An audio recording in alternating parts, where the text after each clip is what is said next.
Bing, bang, bong. Here we go. Shelter FootyCast live from BackChat Studios. Southern Riverband boys there. Shelter FootyCast on socials. You're going to want to know that today. Giveaways are plenty, Skeeter. We're giving away stuff to West Coast games. We're giving away stuff to Freo games. West Coast won the Derby last week. Harley Reid's getting rested. There's all sorts of shit going on. How are you, Mark Reddings? Hello, Schoey. You got the jumper on. Ain't it funny? About a week ago, I thought, can't wait for this hot weather just to ease off, and now it's gone cold. I'm missing a bit of sunshine, but you've got the BackChat. Is it BackChat? Beautiful, looking very smart, and looking forward to footy is back tonight. I don't know what date it is. It's Wednesday. We're playing footy tonight. There's Anzac Day tomorrow. I've got some exclusive details as well about the Anzac Day tribute match the Dockers are playing in, which is really interesting. And exclusive? Mark Redding's exclusive? Yeah, well, I've given a bit on radio this morning, but this is the info. Yeah, it's good. I like that. Yeah, it's nice stuff. That's what you're here for. Yeah, it's a big event for the Dockers, 27th edition of their Len Hall game, and they've made a couple of changes. I think it'll work well. So you made a good point there, Skate. So if you're listening to this is being released Thursday, but we've recorded this Wednesday morning. So apologies for a little lack of team knowledge, even more than we usually don't know. Apologies. We're going to chat about a few things, and this is Wednesday morning, 8:19 to be specific. We're recording this, so we're going to get through this, do our very best, and if there's any real big updates we can give, I might even jump back on and we can slice it into the podcast a little later on, Skate. How's that sound? I'm loving it. And we've got a bit to talk about anyway with the Tribunal last night. And, of course, well, we're not going to advance what we've discussed already, Reid, Tommy Barrass, but his fate will be determined on this Wednesday. So we'll get into that in 1 second. We've got a Travel and Sports Australia giveaway, our good friends at TASA.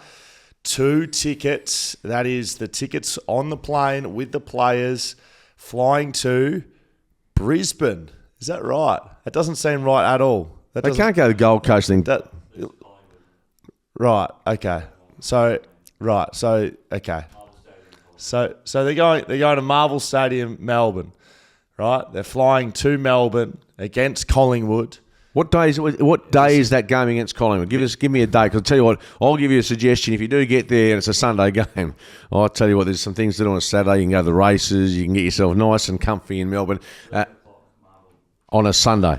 Yeah, there you go. So you go to the races on a Saturday. You'll be flying out Friday, though. Perfect. Oh, you can absolutely get on the gas if you want right? Absolutely. That's a perfect type of trip for me, I would have thought. Get there on a Friday, have a hit out. I'd go to the races on a Saturday with 7 people and just tune up for the Sunday afternoon shenanigans at Marvel. So this is round 9, return airfares on the plane with the players. It's a winning plane now, Skeeter. It's a plane of winners. You go over. You go to the races with Skeeter. You going to go over? No. I want to go over. I want to be on one of these trips and just cut loose once I'm back on the gas. Which is what date? Anytime. Start of May, you're back on the gas? Next week, yeah. Right, so 11th, this is the 12th of May, the game. You're flying out. No, I can't do that. It's Mother's Day. Okay, you might see Skeeter there with his mother along on the No, she's not. No, his Mother's Day, I've got to be here. Collingwood, West Coast. If you want a chance to win those, listen to the code word. You need to enter that code word on backchatstudios.com.au if you want to go into the running for this one. Huge game. You got 2 match tickets in a... I'm seeing some stuff here. You haven't seen before? Yeah, correct. So, I'm not going to read those out because I don't know if... 2 match tickets in corporate suite premium seating. All right. Okay. And entry. You assume you'd get entry with the 2 match tickets. So that'll be happening round 11. Round 9, Collingwood West Coast. So you need to jump on that. Skeeter's going to give you the code word a little later on in the show. Yep. And for Freo fans, tickets to this weekend, Optus Stadium, Skeeter. Big game. 5:40. Correct. And get there early because they've got the Anzac tribute starts just after 5. Western Bulldogs, Fremantle, Optus Stadium. We've got 2 tickets to give away to that. To win those, you need to follow us on social media. Shelter FootyCast, Skeeter. Do you know how to get there on Instagram? No. Okay, so you press the app button on your phone, Skeet. You jump on. There's going to be a post later today and tomorrow. You need to jump on there and follow the prompts on the social media post. Are we all done and dusted there? You happy with that? Complete. Will Schofield, Mark Redding, Shelter FootyCast. Let's get into the Tribunal stuff from last night, Skeeter. So GWS went to the Tribunal, took 2 of their best players, Toby Green and Jesse Hogan. One gets off, one gets a week. Did they get this one right?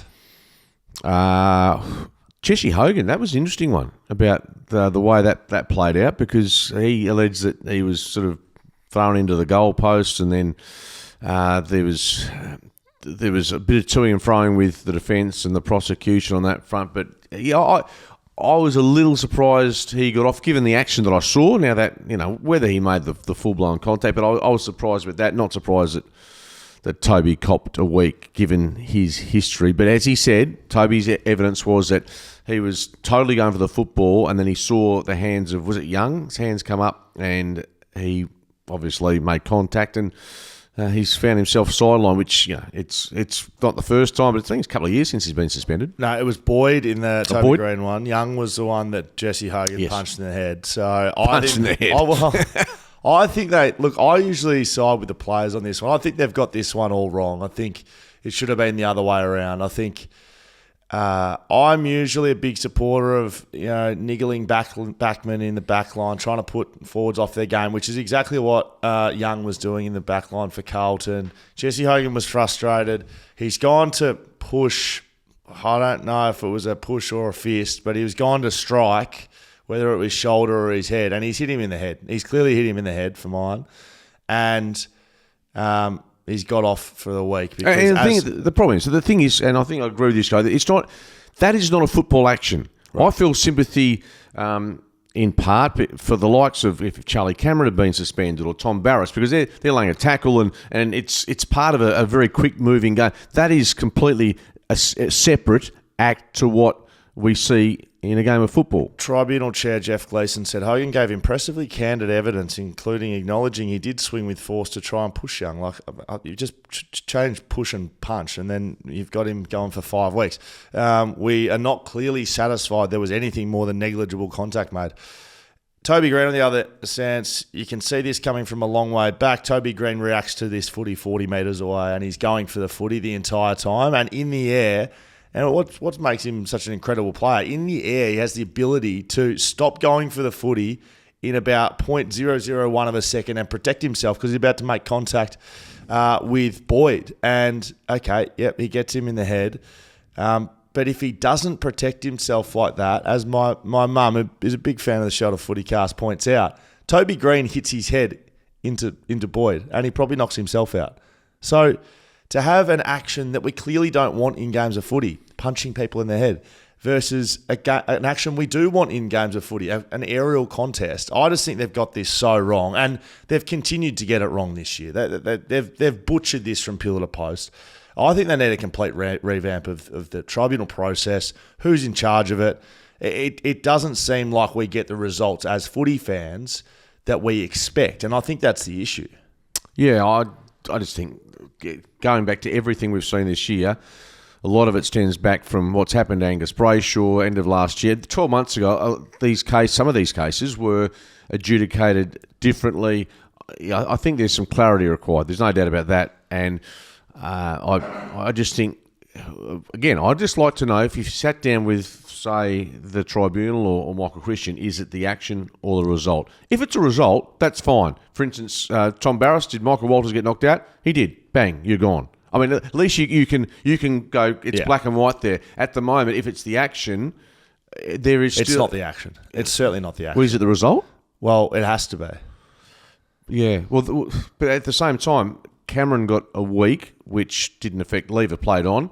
At this stage, Tom Barrass has got the week. Cameron got off? No, I'm saying he was given a week. So on that basis, Tom Barrass should be getting off. Absolutely. But he's been given a week. So the initial MRO is that, no, it's the action, not the result. Yeah, so that's Michael Christian making these deliberations, and then it goes to the tribunal. I think sometimes we get confused. They're completely different things, right? Michael Christian views these with his team, if he has one. And to be fair, he's got box that he ticks off. Exactly right. So whether it's Michael Christian or Mark Reddings, he has to follow that. Exactly right. So the Toby Green one, tribunal, prior to impact, Green had abandoned his attempt to mark the ball and turn his body to brace for impact. Yeah, no shit. What else are you meant to do? Literally in midair, what are you meant to do? Give me an alternative. There is none. And Green says, the whole time I thought I was a good chance to take the mark. At the last moment, I realised he was going to touch the ball before me, and then I braced for impact. Like, I just think it's... What was the result? Was there injury sustained by the Carlton player? Okay, so this is my point, which will shift me into Tom Barrass. I want to make a big point here. I am sick of seeing players. Jake Lever did it. Old mate that I've said his name about 3 times. Boyd did it. Michael Walters did it. Throwing the head back, throwing your hand to your head, carrying on like a soccer player, like a pork chop. If your head's hit, right, you get off the ground, you're in concussion protocols, right, and then you're done. See you later. If your head's not hit, fucking get up and stop carrying on, because it's absolute a crime on our game, and it looks bad visually. It's creating incidents for players, and there's a big difference between I think anyway, shrugging for a free kick, trying to draw a free kick, and pretending you're injured, pretending that your head's been hit. I really don't like it. Walters has done it a few times.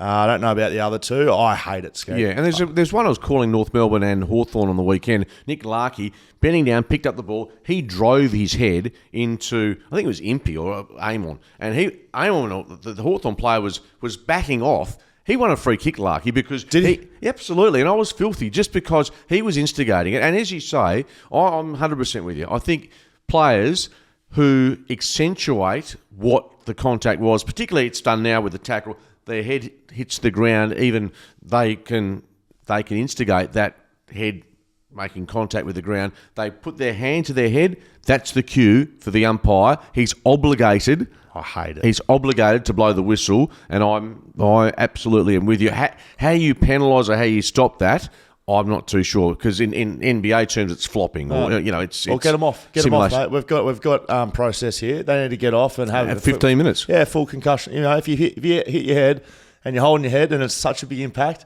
off you get. I reckon that's what it is. See you later. Yellow card. See you. Well, we'll put it this way: if the umpire has paid the kick to you, yep, and the umpire says you put your hand to your head, you could be concussed, mate. Off you get. You're not doing it, are you? Correct. If you know that you're going to have 15 on the sidelines. So Tom Barrass comes to the Tribunal 11 o'clock today. So I'm going to probably jump back on and give us a bit of an update just after this. Right, You'll be either giving a spray or a slap on the back. So all I will say before we know the result, Free TB, the man has never been reported. This has to come into it off Charlie Cameron. It has to. Never been reported in his career. Never missed games. And he's got the good bloke clause as well. I think Tom Barrass gets off. What do you think happens? I have no idea. I know you have no idea. I can't weigh them up, Schoey, because it is so confusing. That's not the same. I think personally, I think there's. I'd rather see if Tom Barrass had tackled Walters, his head hit the deck, he was concussed. I've got no issue with Tommy being suspended on that basis. I'd rather see the result. Give me one or off. Just give me one or off. I'll give you off because it'll cause the Wests and every media join in WA will go bananas because of what happened with Charlie Cameron. So yes.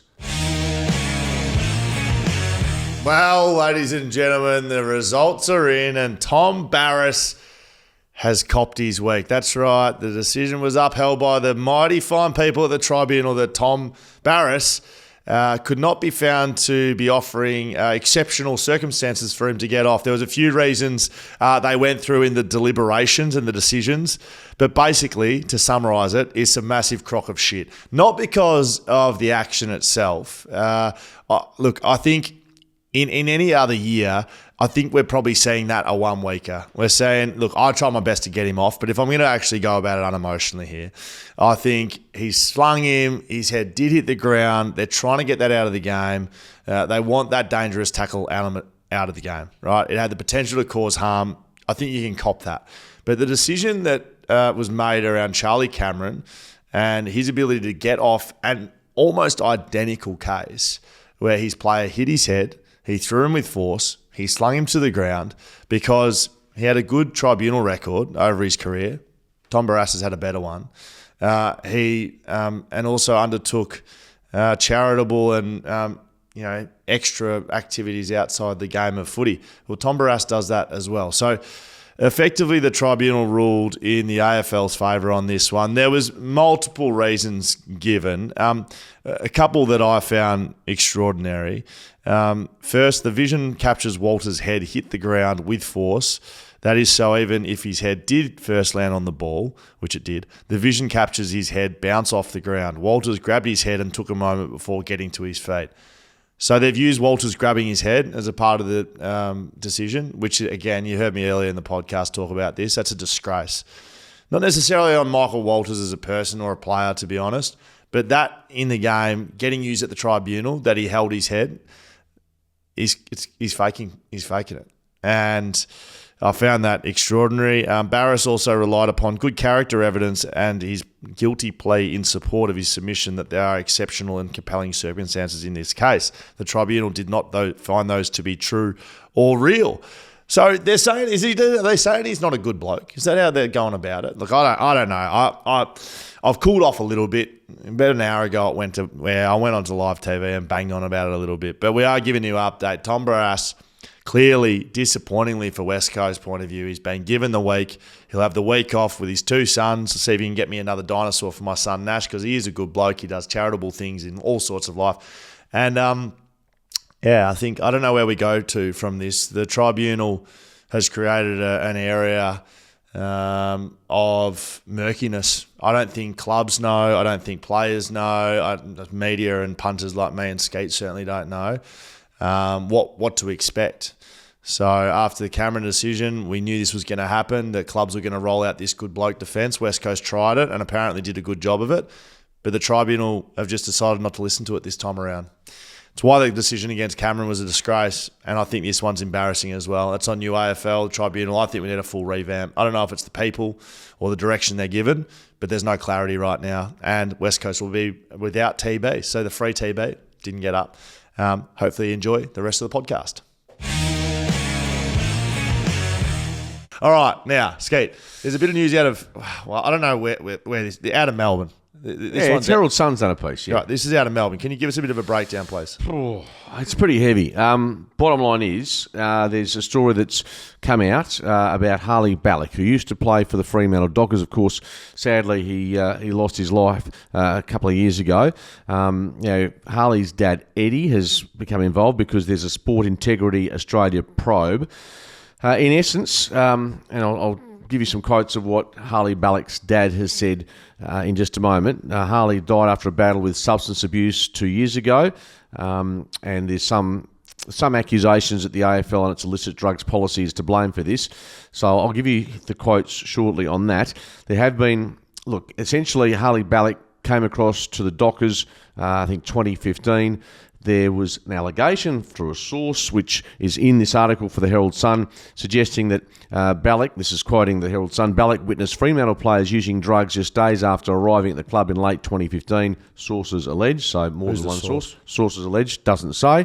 And he soon became an addict in the AFL system. So either way, at some stage at Fremantle, I don't think you can dispute that he had an issue with drugs. He was then traded to the Demons in late 2017, retired the following year. As I said, unfortunately, he since passed away. Now, Balic's case is referenced in a statement made by former Melbourne doctor Zishan Arain, which was handed to Sport Integrity Australia by Federal MP Andrew Wilkie last month, which is where we got the big story about the illicit drugs players being told to hide away, etc. So he's the Melbourne doctor. He's the guy that was. That's one of same the. Guy. That's one of the. His case is referenced. So whether he's the complete and the only source of this story remains to be seen. And off the back of that, Harley's dad, who I presume, given this story, if he didn't believe it had some merit, I think he would have shut it down and said no comment. But he's the opposite, right? Well, he's come out and he's broken his silence. Now, whether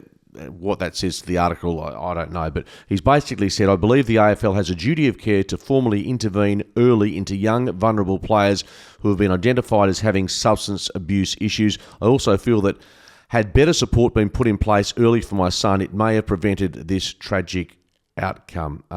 The huge disappointment is that the AFL knew a lot, and as a family, we weren't told. We may have saved him earlier. So that's it's really got a lot of layers to this, and I know you're very dubious about the source and the sources, and I understand that, but I think it's worth trying to look into whether there's some fact behind these allegations as well as just throwing out, Dockers players taking drugs in 2015 and Harley receiving inadequate protection or healthcare from whether it was the Dockers, whether it was the AFL, the whole system. I think it's worth a discussion. Clearly, this is a story, and given Harley's father being quoted, that is a reputable source. I just have issue with sources unnamed saying 3 days into his time at the Freo Dockers, he saw players doing drugs, and that led to being an addict, that led to the illicit drug policy intervention, and ultimately to his passing.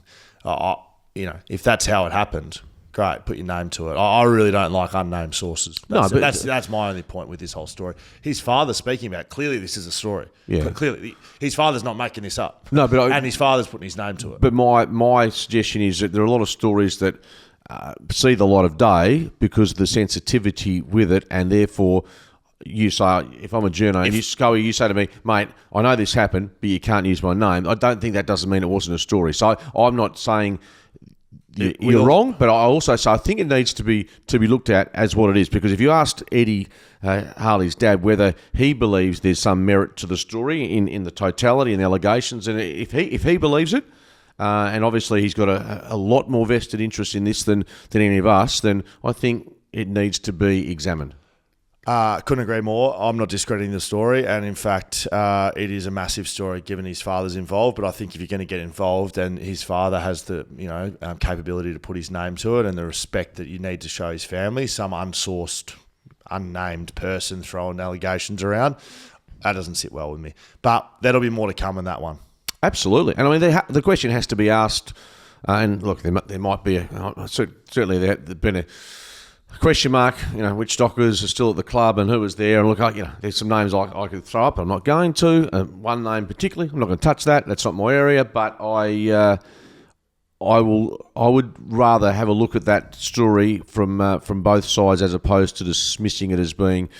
I think put it this way: it's a broader issue than just that Harley's, which tragically has ended the way it has. But I think it's worth the AFL. And, of course, Sport Integrity Australia is going to do its best to find out whether there's holes in the system, which I think it's fair to say there are.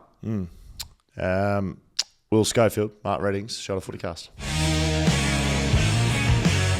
All right, Skate, let's get back into the footy, I think. It's a bit too heavy for us because it's quite simply we don't have all the answers. In fact, we've got very few. Yeah, and I'm not sure why we're moving into football then, Skate, because I'll tell you what, my tips are just in the bin this year. Very poor. Absolutely in the bin. Well, how's this one going to go down? I think this is a very hard game to read. Fremantle v Bulldogs, Saturday evening.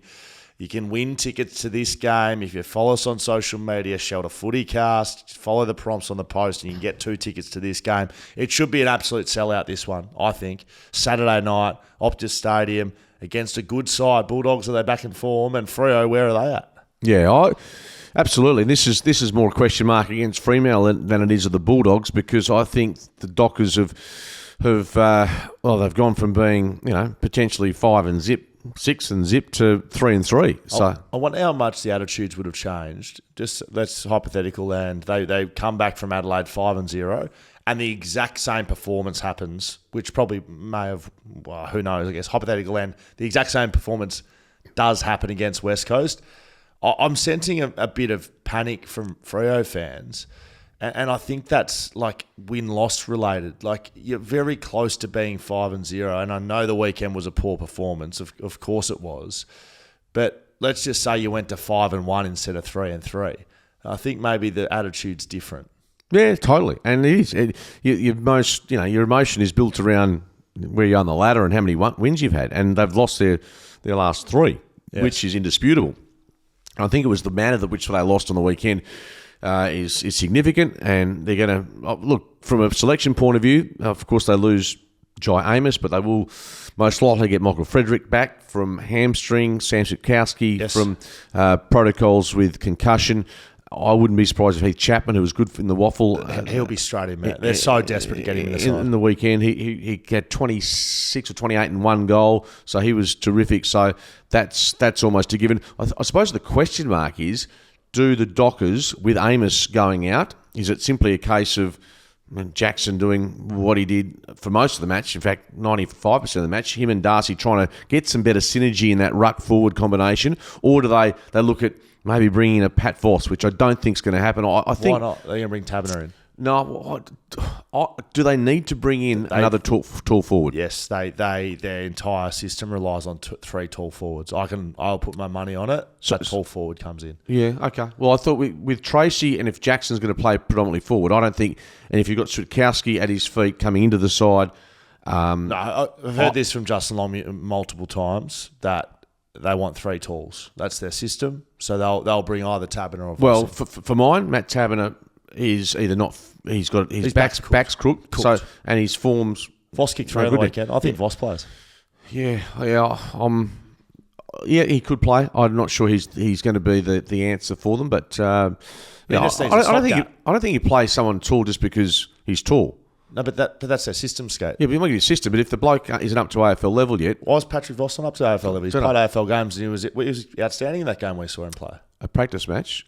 Well, I'm sorry, I can't watch a game that I haven't seen. No, I'm just saying. I saw him play and he played well. I saw him play back to back. Yeah, okay, but I'm just saying I'm not sure that you necessarily have to play Pat Voss this weekend. That's just on. Do you want to have a little wager on if they bring a third tall in or not? No, I'm not arguing. I know that's their system, but just because that's what they've done. You're saying they're not going to do it. I'm just no. I don't think they need to do it. Doesn't mean they won't do it. I just think why bring in a bloke who potentially isn't going to add something if they've got the forward line that can possibly do it without him. That's just my argument. Because they're trained the entire pre-season looking at that system, and maybe it's not working. Maybe they change things up, but I think it's a lay-down misère that they bring a tall in. Tom Liberatore looks set for return after his break with concussion, ? He did collapse in the middle of a game, so after getting a head knock, so I'd assume that's what it was for. Jamal Ugle-Hagan still in doubt to play on this one, so we'll have to wait on teams for that, Skate. But if he's not playing, that's substantial, and we'll see Rory Lobb running against his own side again. We're going to target him again. It didn't work well last time. No, it was. I'm trying to think. Was it Alex Pearce? Was it Luke Ryan?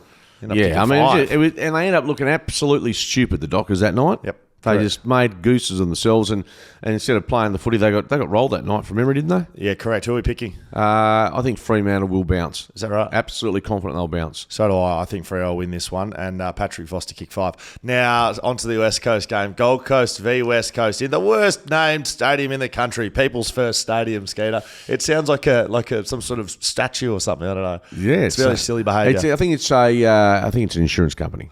Is that right? Thank you very much. Isn't it a bank? Is it a bank or insurance?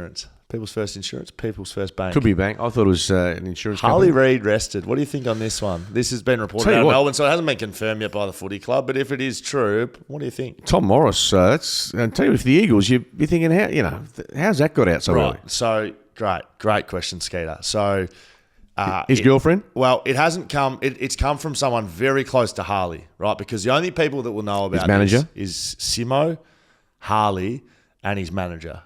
So I'm thinking manager and Tom Morris. I don't think Adam Simpson's leaking this to Tom Morris. No. If he is, then we've got issues. Correct. I don't think Harley's leaking it to Tom Morris, but he may have told someone that may have leaked it. Yeah, look, Tom Morris might have run. I don't know who Harley's manager is. I should know that. Geishan? Is it Nick Geishan? Nick Geishan. Yeah, so he might have rung Nick Geishan about something. Look, mate, anything going on? Your boy's going well. Oh, you can have a breather this weekend. But see, that could easily have happened. So you're like, this is great chat, Skate, because you know what it's like in media land with your sources and your unnamed sources, right?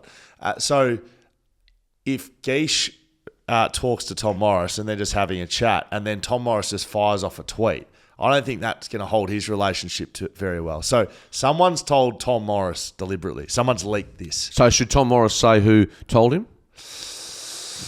I'm telling you, I'm not. That's why the unnamed source comes in again. No, of course he shouldn't know. No, so that's what I'm saying. In stories, quite often, and by the way, as a journo, you never get a story unless you make a phone call or you get a phone call. But you can't get a story by sitting on your hands. So he's been doing the rounds, I think. But Tom Morris hasn't just heard this from someone No, on the sign, then just tweeted it out. Right, he's got permission to do this. It's like, mate, do you mind if I throw this out there? I'm not going to drop your name. And the way it was tweeted, it's happening. It's done. Like Harley Reid will be arrested. Yeah, he's going to Melbourne to see his family, whatever. So it's someone who knows. So I don't think it's Harley Simo, and I don't even think it's Geish, to be honest. But it's someone in the inner circle. It could easily have been his girlfriend saying to somebody, "Look, he's coming home for the weekend," and that's just it's hilarious. It's good. But again, if I'm the Eagles on a Tuesday, not exactly the info that I want being pushed out there. Does he need to be arrested? Well, clearly not. Clearly doesn't have to be arrested. 5 games or 6 games? 5. He's played every game, hasn't he? Yeah. 6 games. Yeah, round 6. I get confused with these. Yeah, because of the bye. I think they played 5 games, I think, the Eagles. Anyway, I look, there's no question. That many. They've played 6, have they? You did that, mate. That's 7, mate. Put your thumb down. No, it doesn't. But I totally understand what they're trying to do. If nothing else, just to give the kid a break from everything that's going on. I don't mind it. Yeah, I don't hate it. Tom Barrass, who does he get replaced by? Harry Edwards. Harry Edwards, probably the guy. Yeah, he's been good at waffle level. They haven't got absolutely spanked on the weekend, but Harry Edwards is a pretty natural fit for him. Liam Ryan. Now, he's fit. He'd be right to go now, surely. Yeah, he is. So I think they'll play him. Whether he plays forward or back, he's played both his waffle games in the back line.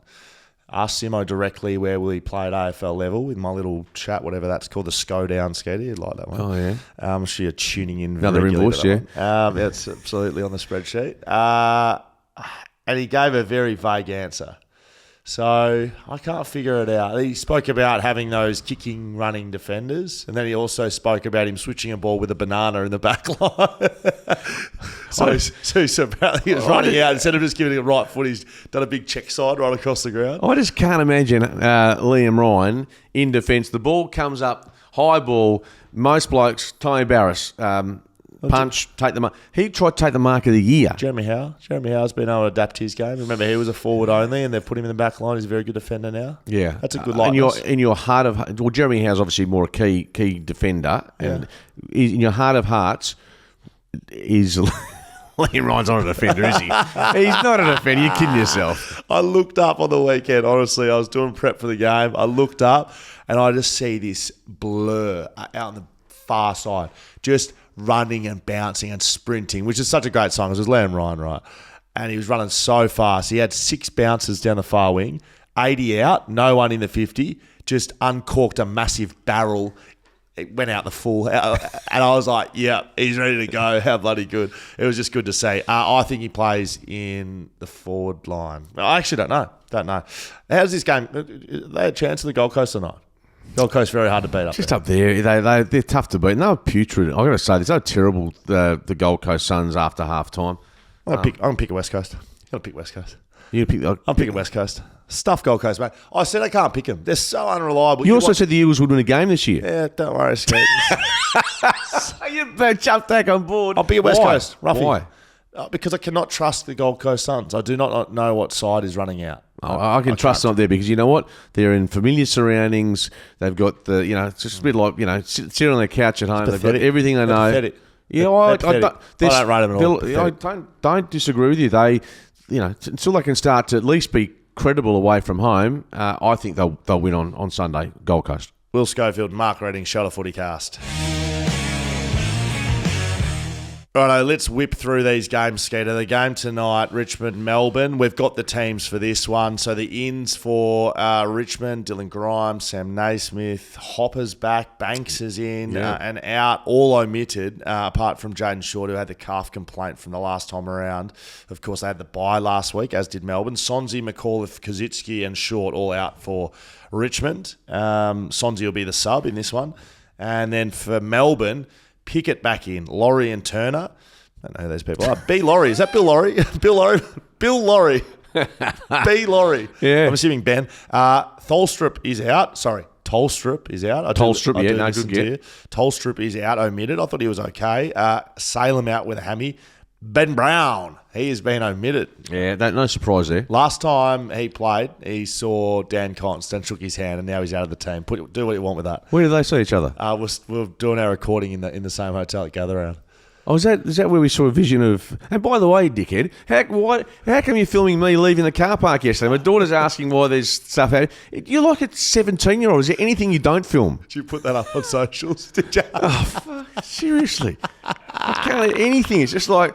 our life's on display just because, to give you content. Yeah, tell you what, it is just brilliant content as well. You're trying to back your way out of a supermarket. Oh, hang on. Dan, who's got a van, who looks like he should be either the cable guy or running drugs for some bloke. Running for drugs. Chappelle Corby. What does your drug dealer drive, Skeeter? I tell you what. Either way, but he's given me that much room for a car that's on loan to get out. I didn't want to bang that one up, so I thought... Any danger, Dan? He sort of got in there, grumpy old man, and jumped and moved it forward a metre. Thank you, Dan. Little gnome. Tash Woden will be the sub. Son of Shane. Get him in the team, please. Cosy Pickett's back. Tell you what. Yeah, he's back, mate. I did say that was in, but he is back. And Maxie Gorn. Richmond's last 4 games against Melbourne, they've been beaten average by 27 points. They haven't beaten them since 2020. I think Melbourne, that performance against Brisbane, I saw the first 5 minutes, they were, well, some say cooked after that time in Adelaide. Either way, they needed the bye. I think the bye, as we've said, has had, for Geelong, for instance, over the years, in different results, but I think it'll be beneficial to Melbourne. They're both off the bye, so I think maybe we'd have a different conversation, but because they're both off the bye, Melbourne win this pretty easily, I reckon. Yeah, I think they win. I'm hoping Richmond show a bit, but I think the Demons tonight, which again has a nice, really good Anzac feel to it, will get the job done. Can I get the exclusive news for the Anzac Day game for the Freo Dockers? Oh, just little bits and pieces. On Saturday night, there's going to be the East Timor conflict, which was late last century. That'll be figuring prominently. There's going to be a New Zealand national anthem played for the first time at the event, and one of the great national anthems of all time. New Zealand, amazing. Yeah, it's really good. It's going to be a guy called Jake who's going to be singing it on Saturday night. And off the back of that, there's a guy, a gentleman, a veteran, 105 years of age, Arthur Leggett, is going to be back in his wheelchair out in the middle of Optus Stadium as part of the pre-game ceremony. He was there a few years ago, obviously in his early 100s, and then there was a time when he was supposed to be out in the middle, but there was COVID hit, and we didn't have any ceremony for that. And his body's still going. 105 years of age, so that's enormous. So yeah, if you're a Dockers supporter, if you love footy, the proceedings, the formalities, sort of begin about 5 o'clock. It's quite a. I don't know if you've done an Anzac Day match in Melbourne, but I've forgotten about the result of the day I was there. But it was really good. And people say glorifying war. That's not the case. It's saying thank you to people. Who says it glorifying? Well, no, that has been a theme at some stages over the years. But I think it's just a chance to remind ourselves, and more so. Maybe your kids won't have any idea about conflict, hopefully, in 15 years from now. But to say, look, going back 100 years ago, these are the people that, and still do, defend our country and make sure we live in the best country in the world. Do you go to dawn services? I won't be tomorrow to breakfast radio, but I go to a little service up at Mount Lawley tomorrow, which is just near the bowling club, and it's about a few hundred people get there. It's short, it's sharp, but it's just a little nod to those that are who've done their time for Australia. A lot of my family have served in World War II. On Dad's side, both his mum, so she was a casualty nurse. Dad's dad served in Egypt.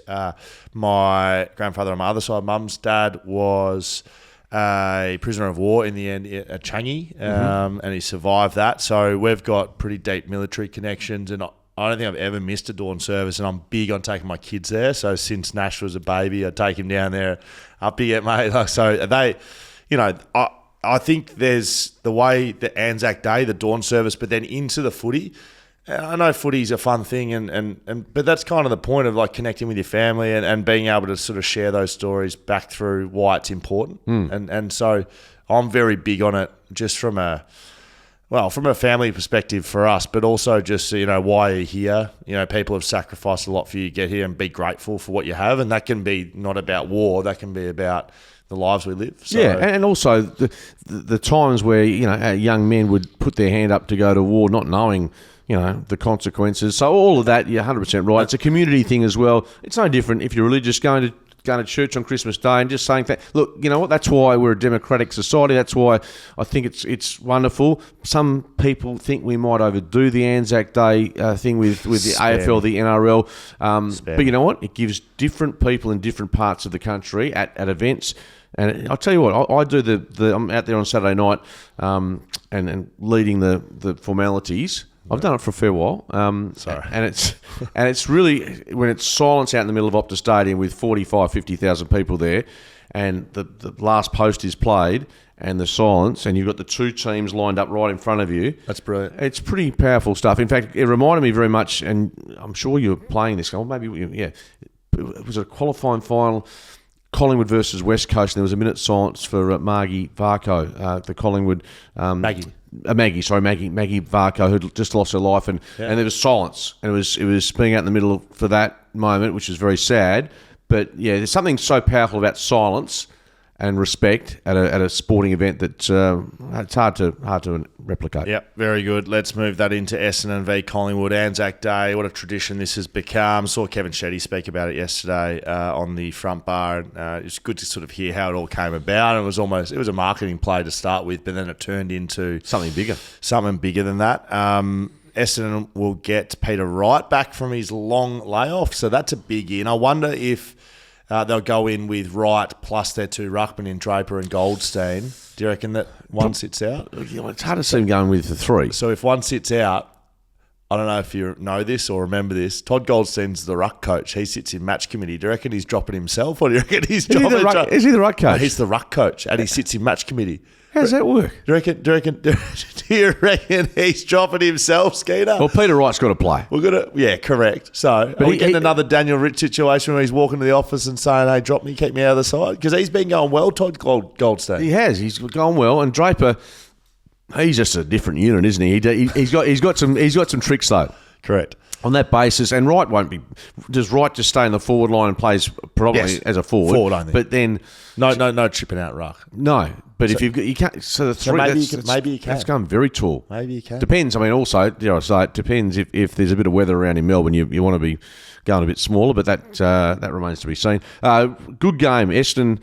Going to this with a fair bit of confidence, and they should be. They sit in the 8. Collingwood not in the 8 yet. So Collingwood 10th, 3-3. Bombers 4-2, 7th. They come off a good win against Adelaide. Some umpire controversy, but they'll be the best side for that entire game. Collingwood, though, a big win against Port Adelaide at the MCG. They look to have a few of their, major metrics back that make them a good side. Their pressure, their fundamentals, their skills, that sort of stuff. But I still reckon Collingwood at the moment, they were 31 points down against Port Adelaide. They are not playing the complete brand of footy that they can. It's a bit like a team that's still finding its way, and I think that's going to be an issue against some of the better sides. You're not picking Essendon, are you? No, I'll give them a real chance. Absolutely. You just can't not discount them given the occasion, what they've done in the past 6 weeks, albeit there's been some questionable results. But no, they're in this game. I think if they play to what they've done recently, forget the Port Adelaide result, but even against Sydney, they were in the match for a fair while. So, no, I'm picking Collingwood, but I have no issue with thinking that Essendon could get over the top and not go over the Magpies. So I still don't think they're up and running completely. We're both picking Collingwood. On the back of that, Skeeter, it's time to give our code word away for the Travel and Sports Australia 2 tickets on the plane with the West Coast Eagles to go and play Collingwood in Melbourne on Sunday the 12th of May. Flights will be on the Friday. You go over there, you get on the punt with Skeeter. Oh, you're not going. You get on the punt, you get on the piss. 4 Ps. I can't remember what the other two are, but Collingwood, West Coast, TASA, Travel and Sports Australia. What is the code word for this one, Skeeter, that you're going to have to enter? BackChatStudios.com.au. You'll see the pop-up. Enter the code word, which is... Very good question. The code word is... I gave you long enough. I know. I gave you long enough. I padded long enough. Okay, can it be 2 words? Yes. Okay. Victoria Park. Okay, so that's Collingwood's old... spiritual home. Okay, yeah. Very good. Okay. I was just trying to think of something that had... Anyway, I thought you could have done I've been to that. Okay, well, I was trying to think of a Collingwood... West Coast player. Magpies. I don't know. It's got Sharrod Bellingham? Was Sharrod, Scotty Cummings. Okay. But yeah, anyway, I decided Victoria not to... Park. Yeah, Victoria Park. Have you ever been to a game there? Don't think so. I'm not that old. Piss off. Anyway, I have. Tell you what, I ended up calling a game with Maney there on FM radio going back at the time. It was, and we both had big nights the night before, and it was just. Seriously, it was terrific just watching the Ferals in action. After I said we'd whip through, we've been slow, so we need to get through these games because you have to go to work. GWS v Brisbane, Monica. Yeah, Canberra. God, why are they playing games there? That's on Thursday. That's on Anzac Day Eve. Yeah, no, it's Anzac Day night. Night, yeah. Sorry, I'm confused. So Sam Taylor's still out. Toby Green misses.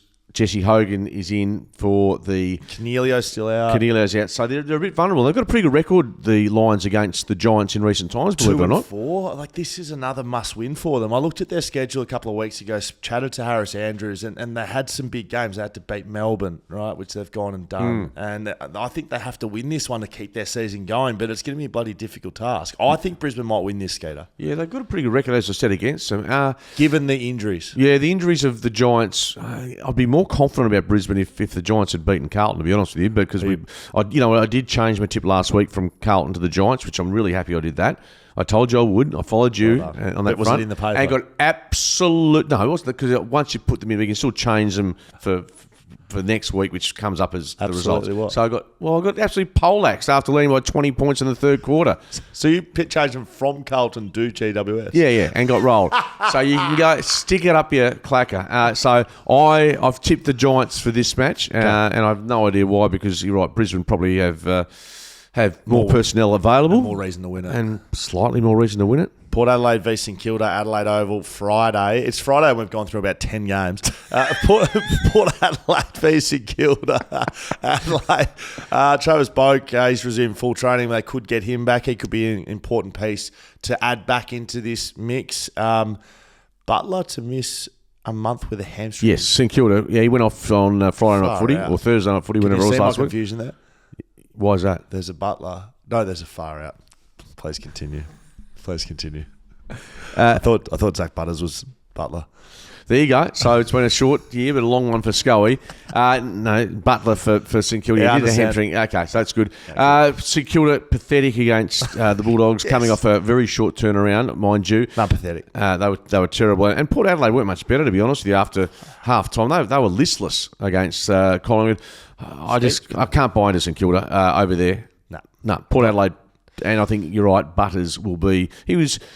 He started well, but Horn Francis was the mainstay for them at the G. I think their midfield probably is going to be too good. And you can see whether Charlie Dixon returns for this one after missing the Magpies match. This is the fourth game out of 6 that Adelaide have had at Adelaide Oval. And fifth game out of 7. And they'll play there again next week in the showdown. So they've had 6 out of their first 8 at Adelaide Oval, Port Adelaide. And they haven't won all of them. They've been beaten by Melbourne. Yep, you're right. And they might have been beaten by Fremantle. Or do they play them? They did. They've won. Yep. Great. I don't know who I'm picking. I'm rattled. Port Adelaide, St Kilda, a shithouse. North Melbourne v Adelaide, Hobart. Why we play all over the place? Hobart, Monica, and it's Wednesday night. What's going on with the fixture this week? What time's North Melbourne, Adelaide? Because if there's 11:45. Because there's a time to spend some time with my wife. This is going to be the match that I'm going to sacrifice. Because this is one you can just check on your phone. North Melbourne, you know what? They've got some kids that are okay, but geez, they've got some issues. Massive. We talked about this. The defence is poor. They rely too much on Larkey. Adelaide, well, they were just as pathetic last week, weren't they? I mean, they got, I know they got within 3 points, but they've lost another game at home. Yeah, right. They really should. All the metrics show that Essendon dominated in every facet of the game. At home. This season's gone. You said it last week. So you're picking Adelaide. I'm picking Adelaide to win, but their season's gone. They're playing North. You have to pick someone. Well, because North can't beat an egg at the moment. They might get Wardlaw back, which would be a uptick for North Melbourne. But I have to agree with you. But for some reason, and I don't know why, you like speaking North. about it, I for some reason like North, and I don't know why. But I'm not picking them. I can't pick them. But I just would like it on record, Skate, that if North win, then at least I've said something that they might. And when they don't, I don't have to talk about it at all. Geelong v Carlton. Match of the round. MCG, Saturday night. This will be a beauty. Absolute ripper, yeah. And Geelong undefeated. Absolutely. Not the best team in the competition, but undefeated. No. The fact this match is played at the MCG, I really like. Obviously, it's not going to be played in Geelong because Carlton are just going gangbusters, but the fact it's not at Marvel, it's at the G. And it's Geelong's home game, is it? Geelong's home game, yeah. So, no, I love it. This is clearly the best match of the weekend in my eyes. No Tom Stewart. He's arguably their best player and probably most important. They've just signed Max Holmes to a big deal. 4 years. And 4 years, and it was like, how much money was it? It was a shitload of money. It was like $3 million over 4 years. I think that's right. Is he worth that money? Clearly, Geelong thinks so. I think so. Yeah. No, you're right. If Tom Stewart's playing, I'm very bullish on the Cats. I'm still going to tip the Cats. I still think they have. They've been very good. Let's be honest. They've won away from home. They've won interstate. Yes. I love what they've done, and that's not discounting what Carlton achieved against the Giants last week. But the midfield battle is going to be terrific. Carlton's got probably the edge in that department in many respects with Walsh and Cripps and Hewitt and Chera. If Chera's back, I'm not sure if he is. So, there was Chera with a hammy, there was Sard with a hammy, there was McGovern with a hammy. So they got away with the win against the Giants. I don't think any of them come back. Zach Williams was subbed out last week. There's rumours that he could be playing, but he's sort of a 50-50 chance on a Wednesday. The other one that I've heard today is Wietering. Jacob Wietering with a quad. A test. Now, if he doesn't play, it really does, I think, push the pendulum in Geelong's favour. So I'm tipping the Cats. I think the Cats can win at Tom the G. Hawkins may come back into the side. I don't think he played against Brisbane. Did he? At the Gabba. Yeah, he did. He had 8 touches. Yeah, didn't have a huge impact. And Paddy Dangerfield also played. Not sure what his numbers were either, but yeah, I mean that's a luxury if you're winning by 4 goals at the Gabba without massive input from those two. Who are we picking? I'm sticking with Geelong. Can I say if Wietering plays Carlton, if he doesn't, Geelong? You can say what you want. Okay. That's so who are you say. tipping? Yeah, if Wietering plays, I'll pick Carlton. If Wietering doesn't, I'll pick Geelong. Okay. Well, for those listening, you've got to put your tips in at some stage and wait. So just wait till the teams come out, right? And then do what Schoey did, and you'll probably get it wrong. Hawthorn v Sydney SCG. Thank God we're at the end of this round. I think just got to Sunday. Will Day is back in the side. He's a very important player to Hawthorn. I would say close to their best player. Mitch Lewis, very important as well. He may come back after a hammy. So if they got those two back, they lift their ability to play at a level. They were good last week against North Melbourne. Are they good enough to challenge Sydney at the SCG? Yeah, probably. I think they can be competitive, absolutely. And I like... It's at the MCG, by the way, not the SCG. Oh, there you go. I think they can be competitive at the MCG as well. I think with Nash, I thought Newcomb, those guys that have had some poor moments this year, there's a bit more to like about it. And if those ins are as named, yes, that's a... and Sydney still, I think, should be winning the game. But we've seen them at the MCG, not more recently, but over the years, at times struggle in this sort of match. So I think Hawthorn probably can be really competitive, but I think Sydney still have the talent to get across the line. I wonder how far away, now this is going to make me look stupid, how far away Luke Parker is from playing. More stupid. Luke Parker is potentially playing this round, cleared to play for the first time in 2024. I'm glad you said that. Taylor Adams obviously is back. Callum Mills is still a few weeks away, I'm guessing, but they're starting to get... Their midfield has some names, doesn't it? And, Adams is Parker, just... Mills, Goulden. There's a lot of upside to them. Warner. And they were okay against the Gold Coast, particularly after half-time. So if they continue that pressure, SCG, they're hard to beat. I'm tipping Sydney, of course, here. I think Buddy Franklin's going to make an appearance and do a lap of honour. Right, I believe. Comeback. So because he was asked to do one at the grand final, didn't do it. Yeah, he decided not to. I saw him at the SCG last year do something after his retirement was announced. But yeah, give this one Sydney Hawthorn, right? Yeah. I'm with you. Given Hawthorn and Sydney his background, that's I think that's why it's taking place. I like one of those. TASA giveaway, code word, the Travelling Sports giveaway. Skeeter, remind our people what it is. Yeah, it's Victoria Park is our code word. BackChatStudios.com.au to go into the running to win those tickets over to Melbourne in a few weeks' time. West Coast v Collingwood. And if you'd like to win Freo Dockers tickets, just jump on social media. Shelter FootyCast on Instagram to follow the prompts on our latest post. Will Schofield, Mark Redding, Shelter FootyCast. Skeeter, you're a man of the people, mate, so we're going to finish off with a few comments from our good fans. Josh Mack says, Freo's game plan has a massive flaw. As soon as teams man up behind the ball, so we can't switch side to side looking for open side, we go to water. Longmuir needs to find a plan B when the oppo goes man on man. If I can answer this one, Skeeter. Look, I thought they took way too long to get into go mode. So that's take the game on, go faster. It doesn't mean, run and gun and handball receives. It just means make quicker decisions. They were really slow building the ball up against West Coast, and they chipped and they chipped and they chipped. And then it just took too long for them to get into any sort of pressure mode for West Coast. Yeah, I remember one isolated case. I remember when Neil Erasmus had the ball inside the centre square, and it was a turnover, and it was essentially 1-on-1 with Josh Tracy, I think, at the top of the square. Yes. It looked like a perfect chance to get that ball in, to keep it moving. I think he held the ball up for maybe 10 to 11 seconds, which is an eternity. Yeah, that's just a small example going forward. I think you're right. They struggled with what West Coast did to them on Saturday night, and conversely, they did look as if they had reverted a bit to that slow, indecisive ball movement. So hopefully that's been eradicated for this weekend. FootyCast at backchatstudios.com.au if you do want to send us a question, Skate. This is from our good friends over at YouTube with some unknown username, unknown source perhaps, Skate are sending it in. The Barrass tackle is fine. I had some feedback from Ali Barrass, Tom's sister, telling me I've been pronouncing his name wrong. So how is it pronounced? Barrass as in barrister. Oh, I've always thought embarrassed. So and I've been told, having sat down with his late father, having sat down with Tom, he said, I don't really care. Correct. So that's what I said to Ali. I said, I spoke to TV, and he said he didn't care. She said, I don't care what Tom says. I care. So, Ali, no worries. Absolutely. I obey Ali Barrass. She's a lovely, lovely girl. And so it's Tom Barrass. Try my very best.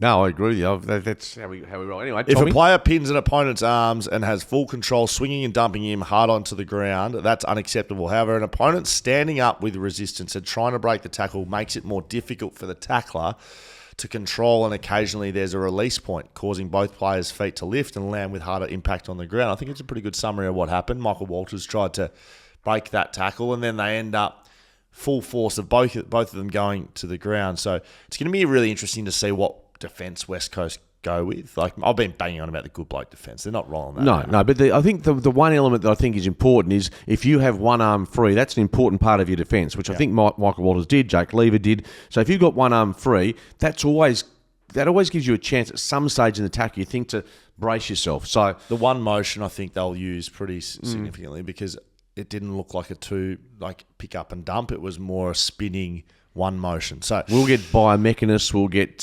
scientists, we'll get... if you're listening to this, you would have already heard me either go off my head at the top of the show or come back off it. So we already know the answer, Skate. Just you and I are not quite up to it, a bit slow on the intake. Humanity is comedy. Last one, Skate. Harley has made a significant impact on the Eagles, but I believe many are overlooking the impact of having several experienced premiership players back in the team. As a Freo fan, I noted at least 5 such players on the weekend, and you could even include Kelly as a senior player performing well. The Eagles haven't had this level of consistency from these players in years. Yo is looking like he was 5 years ago. And Waterman, I thought, was watching Fraser Gehrig, looks and plays just like him. That's not a bad analogy. He calls himself the G-Train. Does he really? Yeah, Waterman. Jakey's been rolling around the club calling himself the G-Train. The G-Train with that left leg. And no, that's... I don't think it's a secret that's the reason that the Eagles are going better than what they have been, because in part of Harley, but primarily because of their senior players being able to either be healthy or play well. Whether it's McGovern, whether it's Barrass, whether it's Yo, whether it's Kelly, who that feels like this year hasn't had to be the main man, which is probably what he came to the club as, to complement, as opposed to being the guy to try and win all the ball in the midfield. We'll see how they go this weekend. Skate, that's us done. Social Shelter FootyCast for the 2 tickets to the Dockers. Our good friends at Tassa for the giveaway of the 2 tickets to Melbourne. You got to enter the code word, which is Victoria Park. Very much, Skate, and send us a question. FootyCast at backchatstudios.com.au. Lest we forget.